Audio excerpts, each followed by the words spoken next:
there are tax breaks available to business owners who are exiting their business at or beyond retirement. Typically, they're available once you're 55 years of age or older. And basically, one of the reliefs, for example, is a thing called retirement relief. Now, what retirement relief allows you to do is sell or liquidate your interest in your private business for up to €750,000 and pay no tax on it.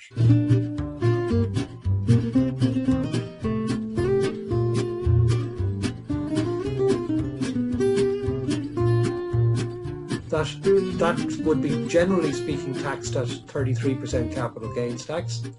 So by getting €750,000 tax-free, you're saving yourself €260,000 in tax. But that's a personal allowance.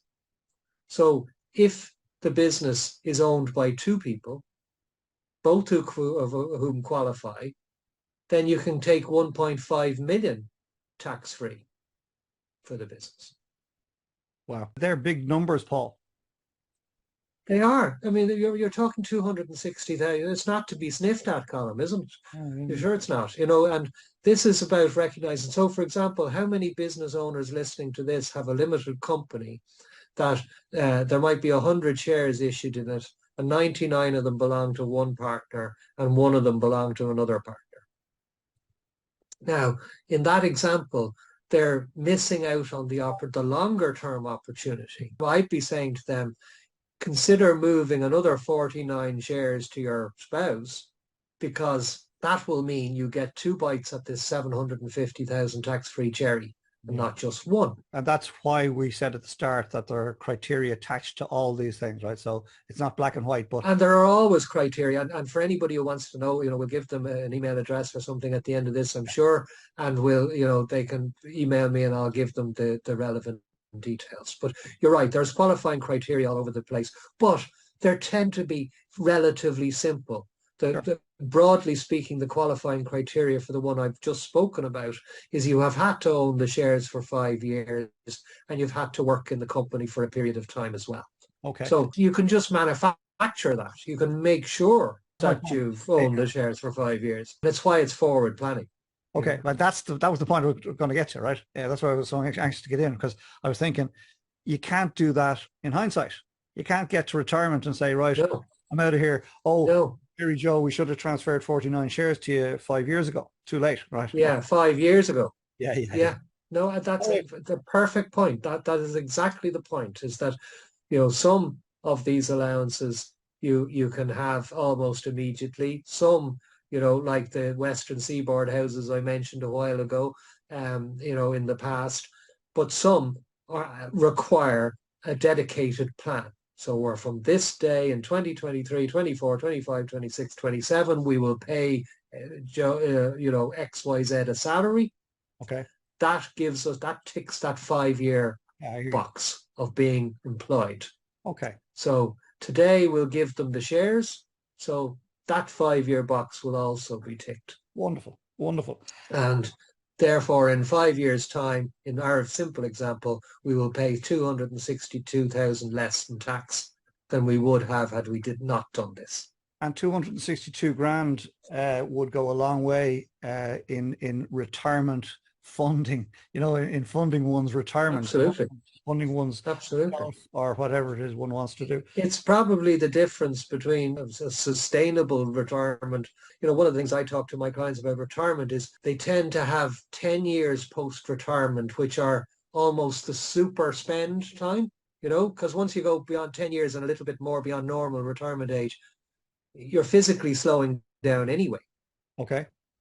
Not everybody is, there are 80, 90-year-olds running marathons, I know, but the most ordinary mortals are physically slowing down. So you don't need a uniform income in retirement.